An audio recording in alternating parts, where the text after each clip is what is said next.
en fait que ce message-là arrive aux familles et aux parents d'élèves. Il faut absolument accélérer dans une stratégie plus ciblée pour toucher le maximum de Sénégalais afin de baisser de manière considérable la létalité et de faire en sorte que dans notre pays, la COVID-19 soit un mauvais souvenir. Abdoulaye Diouf Sarr, le ministre de la Santé et de l'Action sociale, 800 agents du secteur de la santé justement ont été recrutés par le ministère de la Santé. La liste a été publiée le mois dernier. Selon la directrice des ressources humaines du ministère, ce dernier recrutement est venu compléter les 700 du début de l'année et concerne donc l'annonce du chef de l'État portant sur 1500 agents de la santé, dont 500 médecins et 1000 agents professionnels pour un recrutement spécial pour 2020 et 2021. Awafal Diagne, jointe par Awambaye.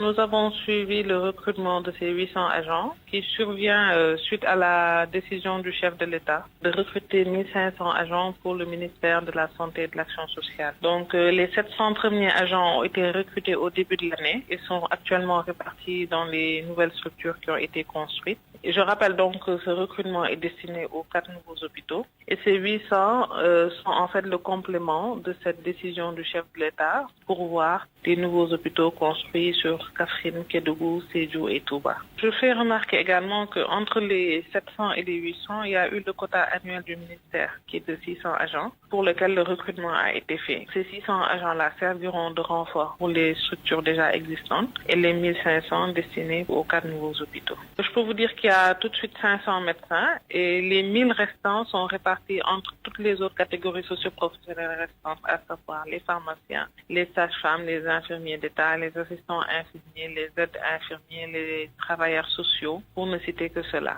Et ces agents sont déjà affectés, ils ont pris fonction ou bien c'est pas encore fait? Pas encore. Nous avons vu la publication récente. Nous attendons maintenant les décisions d'engagement qui doivent émaner du ministère en charge de la fonction publique pour nous permettre de les affecter et de les orienter vers les structures. Et puis un autre recrutement, celui des 5000 enseignants qui fait objet de polémique. Le sujet est à l'ordre du jour d'une conférence de presse cet après-midi. La rencontre sera organisée par Frappe France Dégage et des enseignants. Il est midi 8 minutes. RFM, l'info c'est ici. L'info c'est ici. Les élections locales de 2022, le problème à Guédiawaye, ce n'est pas les querelles entre Lat Diop et Néné Fatoumata Tall. Le réel problème, c'est plutôt Aliou Sall, l'actuel maire de la ville, selon le coordonnateur du mouvement Génération Sacrifiée. Pour Ismaïla Kambi, Aliou Sall ne doit pas briguer un deuxième mandat. Il juge catastrophique son bilan. Nous l'écoutons. Le problème à Guédiawaye n'est sans doute pas la confrontation entre Lat Diop et Néné Tall. Le véritable problème de Guédiawaye est Aliou Sall. Il se prépare et il manœuvre pour sa réélection. Nous disons bien que c'est une candidature inappropriée, une candidature illégitime, une candidature de trop. Il a été traduit devant la justice. C'est vrai, la justice l'a blanchi. Mais pour la justice populaire, il n'en est pas du tout le cas. Les populations se sont déjà fait une idée de ce qui s'est passé. Pour ne pas encore faire citer le nom de Guédiawaye dans des problèmes ou bien dans des cas qui n'en valent pas du tout la peine, nous lui demandons simplement de bien vouloir retirer sa candidature. Il nous est d'aucune utilité. Insécurité, chômage, pauvreté. Vous ne pouvez pas faire à Guédiawaye 100 mètres sans pour autant qu'une femme vous intercepte et vous tende la main pour de la nourriture pour ses enfants qui l'accompagnent. Et pourtant, il a mobilisé beaucoup de biens pour construire un petit palais au niveau du rond-point Marcherie de Guédiawaye. Ismaïla Kambi, le coordonnateur du mouvement Génération Sacrifiée, commune de Diama, c'est dans le département de Dagana. L'actuel maire Oumar Belel Sow, candidat à sa propre succession pour les locales de janvier 2022, il a été investi par plusieurs formations politiques, membres de la mouvance présidentielle. Devant une assemblée acquise à sa cause, il a demandé aux acteurs politiques, de quelque bord que ce soit, de faire preuve de responsabilité dans leur discours pour préserver la paix et la stabilité du Sénégal. Ousseynou Diop. L'actuel maire de Diama sera encore le candidat de la coalition présidentielle aux élections locales de 2022. Lors de son investiture par plusieurs partis politiques, il a dénoncé les discours ethnicistes tenus par certains qui peuvent ternir l'image de notre pays. À 5 mois des locales, Oumar Belel Sow. Tous les partis politiques de la mouvance présidentielle m'ont choisi comme candidat. C'est le moment de remercier tout le monde. Je voulais profiter de ce moment pour lancer un appel à l'endroit de tous les hommes politiques. Nous devons soigner nos propos, surtout en ce qui concerne les discours ethnicistes. Le Sénégal est un pays de paix et il faut qu'on évite certains discours qui peuvent amener des conflits entre les ethnies. Selon l'actuel maire de Diama, l'animosité qui existe entre les hommes politiques à quelques mois des élections locales doit être bannie de la scène politique. Pour lui, l'opposition et le pouvoir peuvent rivaliser en toute démocratie, tout en préservant la stabilité du pays. Chacun a le droit de faire la politique, mais nous devons tout faire pour vivre ensemble. Nous devons éviter les problèmes et la violence. Nous sommes des parents et on doit éviter les propos déplacés pour des élections transparentes et démocratiques. Le futur candidat de la mouvance présidentielle a profité de son face-à-face avec ses camarades responsables politiques de Diama pour les inviter à prôner la paix et la stabilité dans cette commune où vivent en harmonie plusieurs ethnies. Ousseynou Diop Saint-Louis, RFM. Le calvaire des habitants d'Edjamat, c'est dans le Blouf, en Casamance, dans le département de Bignona. La localité ne dispose ni poste de santé, ni eau potable, encore moins d'électricité. À ces difficultés s'ajoute l'absence de cadre aménagé pour permettre aux jeunes de se divertir. Les habitants qui ont tenu une assemblée générale dans le dessein de réfléchir sur des stratégies endogènes de prise en charge des questions de développement économique et social de leur localité interpellent les autorités dans cette correspondance signée Lamine Ba. En dehors du désenclavement devenu un mauvais souvenir à la faveur de la construction de la boucle du Blouf, elles sont nombreuses les localités du Blouf dans le département de Bignona qui sont encore dépourvues d'équipements sociaux de base. C'est à l'image de la localité d'Edjamat qui manque presque de tout. Il n'y a pas d'électricité dans ce village-là. L'eau potable également, ça manque. Il n'y a même pas de robinet. Nous buvons l'eau du puits. Il n'y a pas d'eau courante ici. Pour le poste de santé, le village, il y a le poste de santé s'appelle Tchonkissi, distant de nous d'à peu près 10 km. Même les soins de santé primaires qu'on aurait pu régler ici, nous sommes obligés d'aller jusqu'à Tchonkissi. Un petit comprimé, vous ne pouvez pas le régler chez vous. Un diagnostic établi à l'issue d'une assemblée villageoise dont le but était de réunir les habitants de la localité dans l'optique de réfléchir sur les mécanismes endogènes de prise en charge des défis liés au développement économique et social du village. Le principal plaidoyer issu de ce conclave s'adresse au président de la République. Mamina Djemé, porte-parole des populations d'Edjamat. Le président de la République, donc, s'il nous entend, qu'il sache que Edjamat souffre donc de ces mots que je viens d'énumérer. Si on est doté de ces éléments-là, je pense que le développement peut aller. Invité à participer à ce cadre de réflexion, le président du conseil départemental de Bignona estime tout à fait légitime l'instauration de politiques étatiques visant à soutenir le développement économique et social de ces localités très déshéritées. Mamina Kamara. Je suis venu pour écouter les jeunes, les femmes, les notables. Il faut accompagner avec des services sociaux de base. Il faut qu'il y ait l'eau, il faut qu'il y ait l'électricité, il faut qu'il y ait la santé.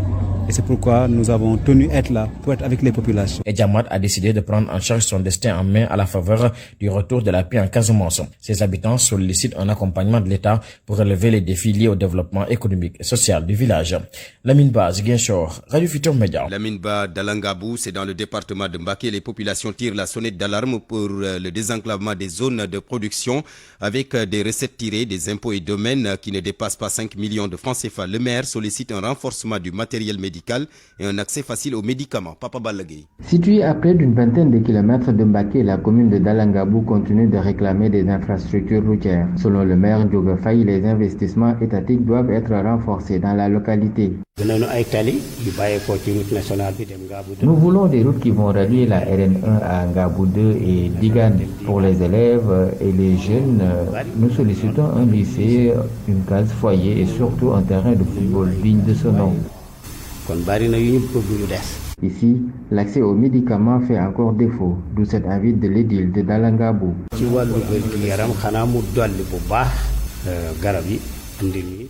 Sur le plan santé, il nous faut des médicaments et renforcer le matériel médical, même si nous avons des infirmiers qualifiés. Certes, il est de notre ressort de gérer tout cela, mais avec les recettes de 5 millions dont nous disposons, nous sommes incapables de satisfaire ce besoin.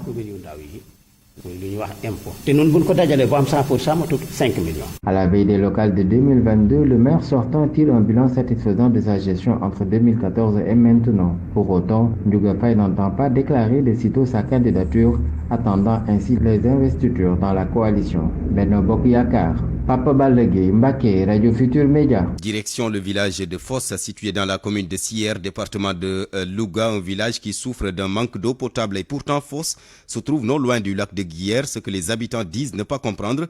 Ce n'est pas tout, car la localité fait aussi face à un manque d'infrastructures sanitaires. Le cri de détresse des populations dans cette correspondance d'Abraham Polpouy. Au bord du lac de Guiers se trouve le village de Foss, Il est situé à moins de 40 km de la 3e usine de pompage et de traitement d'eau de Keur Momar Sarr qui alimente Thiès, Dakar et sa banlieue en eau potable et pourtant Fosse a toujours soif. Ici, population et cheptel s'abreuvent de l'eau du lac. Cuisine, vaisselle, linge se font également avec l'eau du lac, pas d'eau potable à Fosse. Si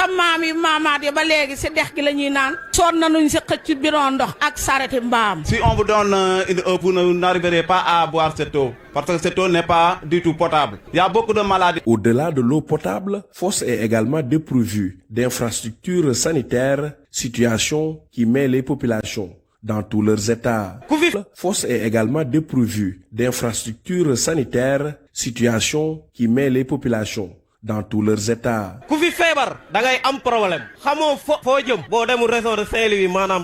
Fosse est l'un des 2 villages les plus peuplés de la commune de Sieur, mais la localité n'a aucune infrastructure sociale de base. Les populations interpellent l'État. Abraham Paul Pouy, Fosse, Radio Futur Média. RFM. L'actualité internationale.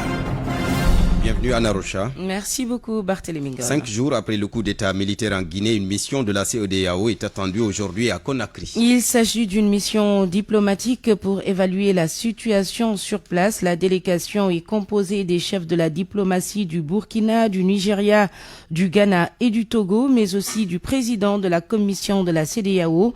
Quelles sont les attentes du FNDC par rapport à cette mission?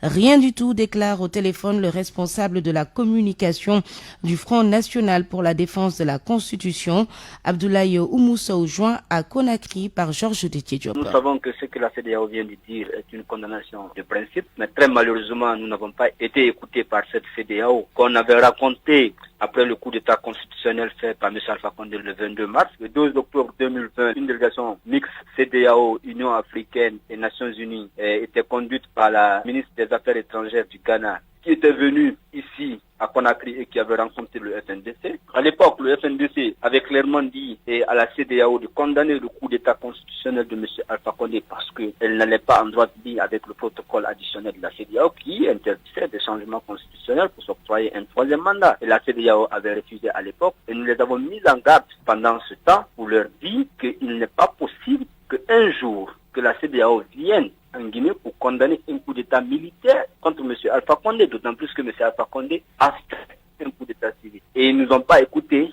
et malheureusement, ce qui est arrivé, et la CEDEAO par principe, vous voyez qu'il n'y a qu'une simple condamnation de principe, ils ne peuvent pas aller au-delà parce qu'ils sont devant un fait accompli et ils sont rattrapés par leurs propres turpitudes. Plus clairement, rien à attendre de cette mission. Absolument rien, et ça nous donne encore à réfléchir davantage à ce que doit être la CEDEAO. Qu'est-ce qu'elle vaut aujourd'hui? Est-elle encore un syndicat de chefs d'État? Et c'est pourquoi nous d'ailleurs nous essayons de réfléchir là-dessus et voir comment on va voir avec la société civile africaine pour avoir une CEDEAO des peuples, parce qu'aujourd'hui nous n'avons pas besoin d'un CEDEAO syndicat de chefs d'État, mais plutôt d'un CEDEAO des peuples pour aller de l'avant et pour empêcher que nos pays subissent des coups d'État perpétuels. La CEDEAO donc en a attendu sur cette question guinéenne. Effectivement, on va en Mauritanie avec la visite à Nouakchott du vice-président de la Société financière internationale, la SFI, une filiale de la Banque mondiale. En conférence de presse, Sergio Pimenta a décliné les secteurs prioritaires qui vont nécessiter le soutien de la dite société. Mohamed Diop à Nouakchott. Le vice-président de la Société financière internationale SFI, Sergio Pimenta, a défini 3 secteurs à soutenir en priorité. Les PME et PMI, petites et moyennes entreprises, petites et moyennes industries, l'agriculture et l'énergie. Ce sont 3 secteurs importants qui auront un vrai impact au niveau de l'emploi, au niveau de la croissance économique et au niveau du développement du pays. Il a ainsi promis une réponse rapide à la demande mauritanienne de participer dans un fonds d'investissement pour les PME-PMI dans le cadre de la réponse à la crise Covid-19. Au niveau du soutien des PME et PMI, nous allons également nous pencher sur la question des nouvelles technologies et de voir comment l'économie digitale, l'économie numérique pourra soutenir ce secteur. Côté agriculture, une équipe technique conjointe SFI Banque mondiale est attendue en Mauritanie fin septembre. pour pouvoir évaluer les possibilités d'investissement et de conseils techniques de manière à ce que nous puissions soutenir de façon concrète ce secteur. Parlant enfin de l'énergie, le vice-président de la SFI se félicite des échanges qu'il a qualifiés de fructueux avec la Mauritanie sur les opportunités autour des énergies renouvelables et de l'arrivée prochaine du gaz naturel. Mohamed Diop, en Côte d'Ivoire, en Arusha, un père de famille est accusé d'avoir violé ses 5 enfants. Tous des mineurs. Barthélémy, aidé de son frère Martial Kofi, drogué ses enfants avant de passer à l'acte. C'est ce qu'a déclaré le procureur de la République, Adou Richard, une affaire qui fait grand bruit à Abidjan, ville de résidence des mises en cause. À Abidjan, les précisions de Gobi Ayabi. Kofi Bétondi Martial risque la prison à vie. Ce père de famille résident en Côte d'Ivoire est accusé par son épouse d'avoir drogué et violé ses 5 enfants mineurs, a annoncé jeudi 9 septembre la justice ivoirienne. Son frère Kofi Bétondi Hervé a également été inculpé pour administration d'une substance nuisible à la santé et viol commis par un ascendant, affirme le procureur Adou Richard dans un communiqué en date du 8 septembre 2021. Leur inculpation fait suite à une plainte de la mère des enfants, 4 garçons et une fille. Âgés de 3, 5, 8, 11 et 13 ans, les enfants Kofi ont tous confirmé avoir subi les assauts sexuels de leur père et de leur oncle. La mère avait déclaré avoir constaté que son époux se livrait régulièrement à des actes de pénétration sexuelle sur leurs enfants mineurs après avoir pris le soin de leur faire consommer de la drogue, a affirmé le procureur de la République, toujours dans son communiqué, soulignant que l'homme s'adonnait souvent à des actes odieux avec la complicité de son frère. Le procureur a précisé qu'un certificat médical établi par un médecin gynécologue mettait en évidence des indices de violence sexuelle subis par ses enfants et que de l'ecstasy a été retrouvée dans le placard du père. L'ouverture d'une information judiciaire avec mandat de dépôt à l'encontre des mises en cause comme le prévoient les articles 385, 387, 403 et 404 du Code pénal relatif au viol commis par un ascendant. Kofi Martial et son frère Kofi Hervé ont donc passé leur première nuit derrière les barreaux. Ici, Abidjan, Gobi Ayabi, RFM. Une affaire donc à suivre, Gobi Ayabi. Merci au Tchad, Anna Rocha. L'organisation d'un dialogue inclusif est en bonne voie. Déclaration du Premier ministre de transition, Albert Padaké. Mais la participation des principaux chefs rebelles à ce dialogue reste une équation. Même s'il est convaincu que sans eux, il n'y aura pas de paix au Tchad. Le Premier ministre tchadien conditionne toutefois leur participation à leur désarmement. Merci beaucoup, Anna Rocha. Parole aux auditeurs. L'actualité, qu'en pensez-vous? Moi, je pense que vous devez. Réagissez dans nos éditions d'information sur l'actualité. Bonjour. Du lundi au vendredi, vous avez la parole sur RFM. Élection locale de 2022, les coalitions de l'opposition face au pouvoir, quel enjeu? On parle de la question donc en fin du journal avec nos 2 intervenants. RFM Sport. Bonjour, cher Tidiane Diagne. Bonjour à vous, Barthélémy. Bonjour à tous. Un week-end chargé pour les clubs sénégalais. Oui, Teungueth FC et Diamba entrent en lice ce week-end en tour préliminaire des compétitions africaines.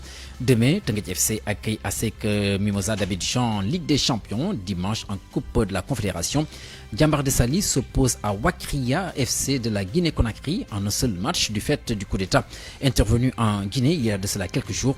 Nous allons écouter l'avis de Momar Tchoun, notre consultant. L'année passée, Teungueth a été exemplaire en amenant le Sénégal dans la compétition jusqu'au 2e tour, à la phase de poule. Donc ce sont des acquis importants sur lesquels il faut se baser pour essayer maintenant de se projeter vers la confirmation. Cette année, ça doit être l'année de la confirmation pour Teungueth FC. Même si Teungueth FC rencontre l'ASEC d'Abidjan, l'ASEC peut-être ne doit pas être l'équipe que l'on connaissait, l'équipe d'antan. Mais je pense que c'est une équipe en reconstruction et Teungueth a la possibilité par rapport au vécu du staff technique, des joueurs, de la disponibilité de son président également, pouvoir vraiment tirer la référence dans ce match-là. C'est une chance, le fait de jouer sur un seul match et à la maison. Mais Diambar devra également copier sur ce qui a été fait l'année dernière par rapport au Giraffe et à Teungueth FC pour montrer que le football sénégalais est un renouveau.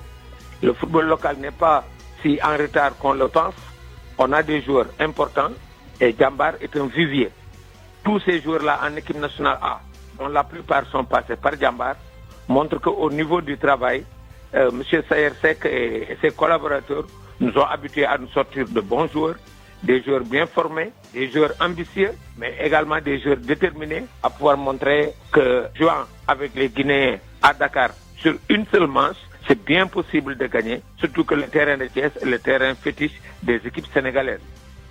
Ligue des champions donc ou alors tout à l'heure vous venez d'entendre donc notre consultant donc qui nous parlait des clubs africains sénégalais qui vont prendre part donc aux compétitions continentales. Notez qu'en Ligue des champions demain à 17h au stade La Dior de Thiès, Teungueth FC vont découdre avec ASEC d'Abidjan en Coupe de la Confédération dimanche à 17h au stade La Dior toujours. C'est Diambar qui va y jouer contre Wakia en une manche, donc l'équipe sortira vainqueur de cette confrontation va se qualifier pour le prochain tour. Championnat européen en France, un match avancé est prévu ce soir. Oui, à partir de 19h TU, Lorient va accueillir le champion en titre Lille. Monaco Olympique de Marseille de demain constitue cependant le choc du week-end en première ligue anglaise. C'est la 4e journée. Leicester Manchester City de ce samedi est l'attraction en Série A italienne, 3e journée. Donc demain samedi, Napoli de Kalidou Koulibaly va en découdre avec la Juventus de Turin en Bundesliga. Il s'agit du championnat allemand, c'est la 4e journée. Demain à suivre particulièrement le choc entre Leipzig et la formation du Bayern de Munich. Et du basket pour terminer, cher. Oui, du basket, et nous parlons de l'équipe nationale locale avec l'équipe nationale plutôt féminine du Sénégal. Les Lions dans la dernière ligne de droite de leur préparation.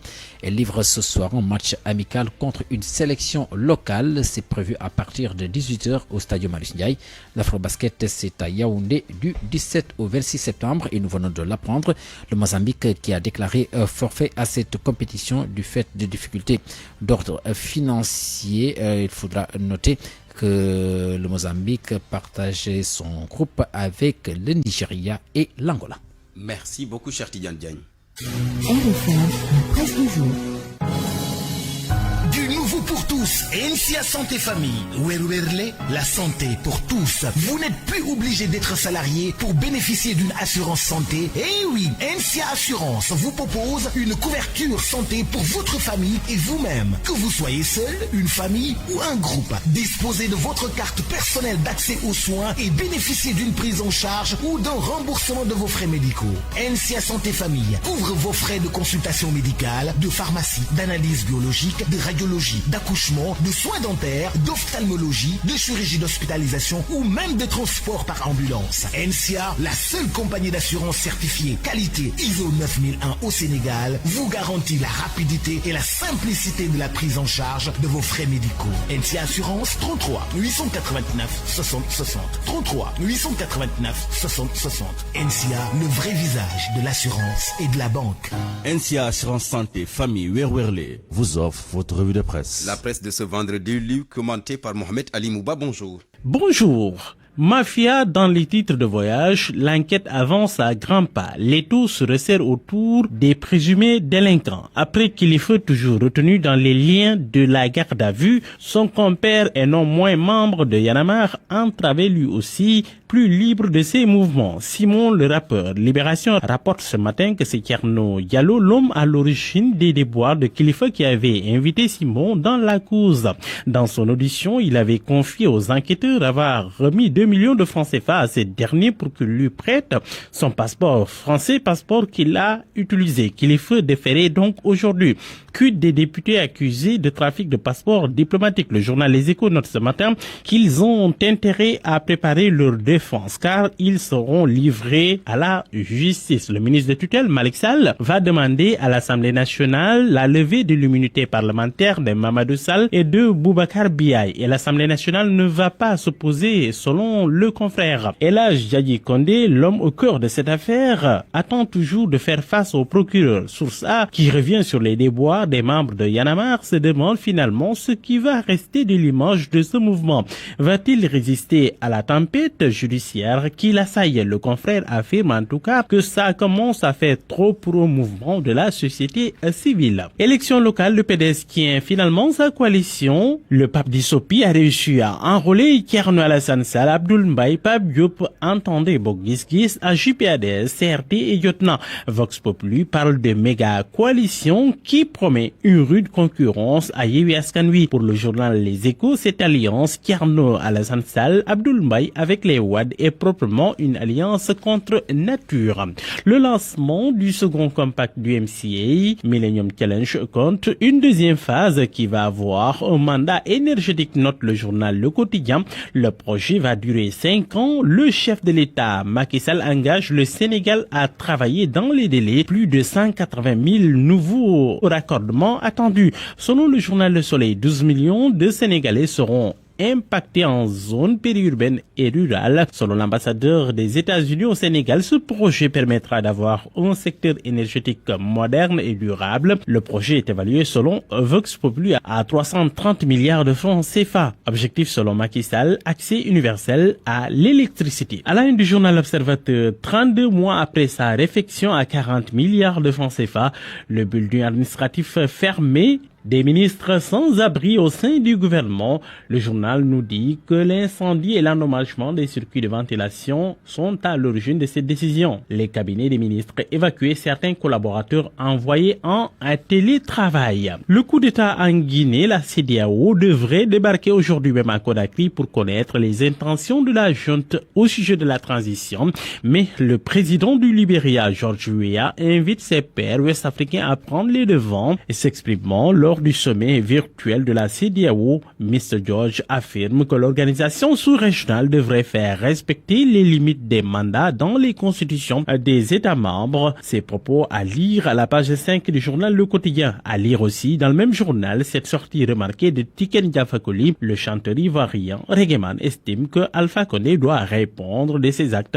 Des personnes tuées durant son règne. Dans le journal Sud Quotidien, un dossier sur ces coups d'État justement, coups d'État constitutionnel ou militaire. Le confrère vous dit tout. Sport pour boucler à la une du journal Record. Sadio Mané, le confrère, nous dit qu'il est devenu le joueur cadre, le leader technique, le meilleur buteur de la sélection nationale. Sadio, en toute responsabilité, bûcheron du coup le confrère. Dans le journal Stade Quotidien, mondial tous les 2 ans, grand désaccord avec la FIFA. L'UEFA brandit le boycott. La guerre est déclarée. Le journal Les Arènes s'intéresse quant à lui au tournoi de la CEDEAO. Tournoi prévu du 4 au 6 novembre à Dakar. Ambroise Sarr tient sa liste. Le confrère nous dit qu'il a envoyé une liste de 20 lutteurs au DTN, le directeur technique national. Bon lecture à tous. Du nouveau pour tous, NCA Santé Famille. Weruerle, la santé pour tous. Vous n'êtes plus obligé d'être salarié pour bénéficier d'une assurance santé. Eh oui, NCA Assurance vous propose une couverture santé pour votre famille et vous-même. Que vous soyez seul, une famille ou un groupe. Disposez de votre carte personnelle d'accès aux soins et bénéficiez d'une prise en charge ou d'un remboursement de vos frais médicaux. NCA Santé Famille couvre vos frais de consultation médicale, de pharmacie, d'analyse biologique, de radiologie, d'accouchement, de soins dentaires, d'ophtalmologie, de chirurgie d'hospitalisation ou même de transport par ambulance. NCA, la seule compagnie d'assurance certifiée qualité ISO 9001 au Sénégal, vous garantit la rapidité et la simplicité de la prise en charge de vos frais médicaux. NCA Assurance 33 889 60 60 33 889 60 60. NCA, le vrai visage de l'assurance et de la banque. NCA Assurance Santé Famille Werwerle vous a offert votre revue de presse. Parole aux auditeurs. L'actualité, qu'en pensez-vous? Dernier point de ce journal, point de vue. Nous parlons des élections locales de 2022, les coalitions de l'opposition qui vont faire face au pouvoir. Quel enjeu? Pour en parler, nous sommes en ligne avec Hassan Samb. Bonjour, Monsieur Samb. Bonjour à tous. Voilà, vous êtes journaliste, directeur de publication de Réumi Quotidien. Notre deuxième intervenant, Mamadou Sy Albert. Monsieur Sy Albert, bonjour. Bonjour. Vous êtes analyste politique. Alors, Hassan Samb, d'abord, ces coalitions, on a vu une nouvelle coalition de l'opposition naître qui regroupe plusieurs formations politiques, mais également la coalition Jotna. Alors, il y a la coalition Yewi Askanwi également. D'abord, sur ces coalitions-là, est-ce que vous pensez que ces deux coalitions peuvent faire face au pouvoir? Absolument. Je pense que c'est une réaction rapide du camp du président Abdoulaye Wade, si on peut le dire ainsi. En tout cas, des gens avec qui il a beaucoup plus d'affinité. Et donc, il pense pouvoir cheminer ensemble avec lui. Donc, ils ont réagi très rapidement par rapport à la mise en place de l'autre coalition, Yewi Askanwi. C'est tout à fait de bonne guerre, parce qu'apparemment, ils ne sont pas entendus sur un certain nombre de choses. Alors, est-ce que c'est une bonne alternative face au régime? Oui, effectivement, Benno reste quand même une très grande coalition, mais c'est illusoire de penser quand même que l'opposition allait partir à l'élection vraiment dans une coalition unique. Je pense que beaucoup de choses aujourd'hui les poussent un peu à ne pas aller ensemble parce que simplement il y a des... Donc pour vous, la meilleure option pour l'opposition, c'est d'engager ces élections avec plusieurs coalitions? Bon, moi j'aurais préféré qu'il y ait une seule très grande coalition avec Maître Wade et tout le monde dedans. C'est ce que j'aurais préféré. Mais c'est très difficile de l'avoir. Donc, du coup, on se contente de ce qu'il y a. Ce n'est pas forcément la meilleure formule, mais c'est très difficile, compte tenu de la réelle politique au Sénégal, d'avoir une seule coalition au niveau de l'opposition. Cependant, il faut faire avec cette forme de dispersion de l'opposition, même si ça n'aura pas forcément un grand impact au niveau des locales, où toutes les coalitions risquent d'avoir des problèmes d'investiture, ça c'est clair. Voilà, donc les remous seront observés un peu partout. Mais c'est quand même déjà, je pense, quelque chose de réussi. Le fait pour l'opposition de mettre en place un certain nombre de coalitions, au moins 2 grandes coalitions, pour faire face à Macky Sall et à Benno Bokk Yakaar. Parce que dans tous les cas, les élections locales et les élections législatives, au cours de ces 2 élections-là, il n'y aura pas forcément des difficultés pour ces coalitions de l'opposition à faire face à Benno, même si c'est en rang dispersé. Même si c'est en rang dispersé. Je reviens à vous tout à l'heure, M. Samb. Alors, M. Si Albert, M. Samb l'a évoqué tout à l'heure, souvent le problème des coalitions, c'est un peu les intérêts, les positions des uns et des autres. Est-ce que vous croyez que ces coalitions de l'opposition peuvent vivre, cheminer ensemble jusqu'aux élections de 2022 plutôt?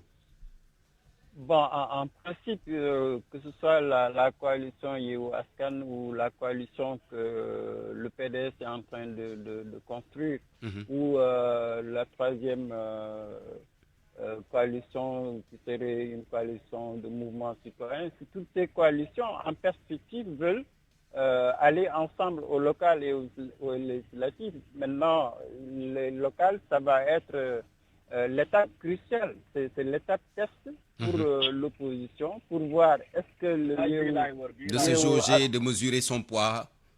Voilà, c'est justement ça. C'est le leadership qui sont en train de mesurer à la température locale. Est-ce qu'ils ont des partis représentatifs à l'échelle nationale? Est-ce qu'ils ont des cadres représentatifs au niveau local?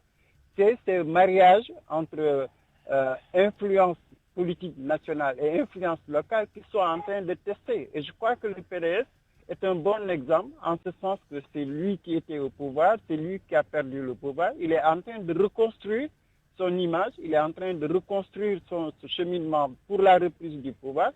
Et en face du PDS, vous avez Khalifa, Pastef et PUR qui sont des opposants depuis l'avènement des libéraux au pouvoir.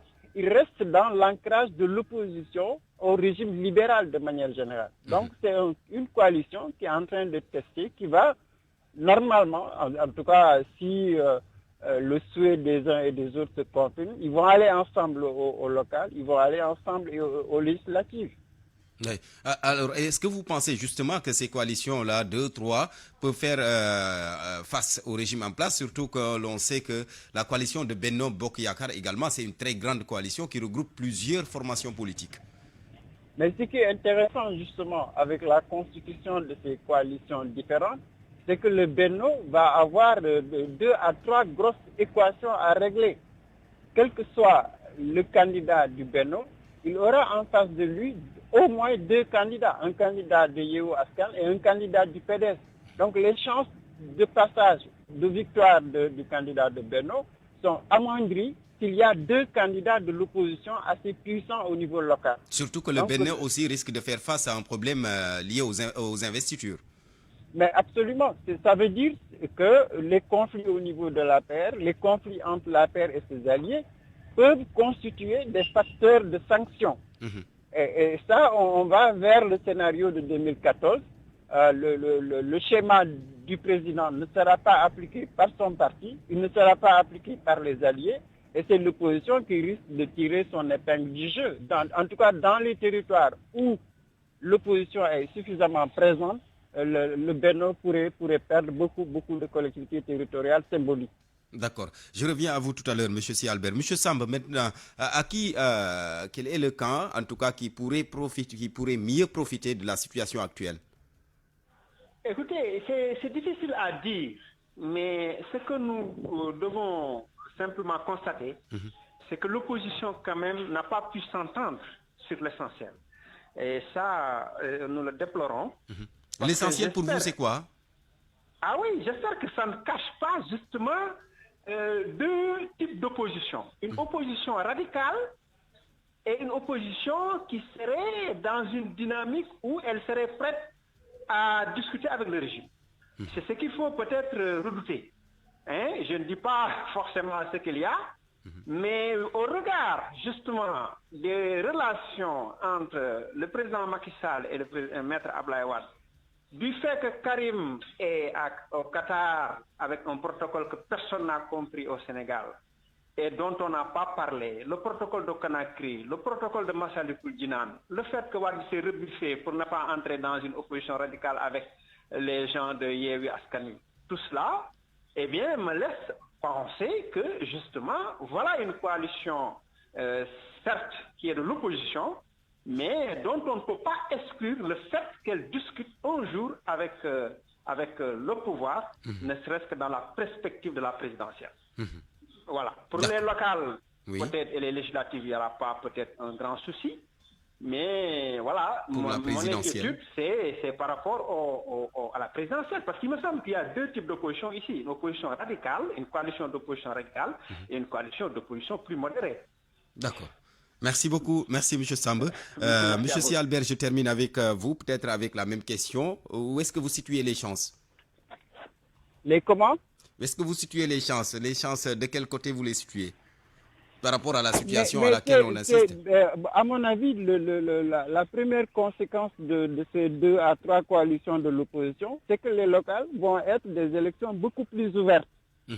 On ne part plus d'une hypothèse d'une victoire a priori du Benno ou une victoire a priori de l'opposition. Chacun de ces acteurs peut s'en sortir.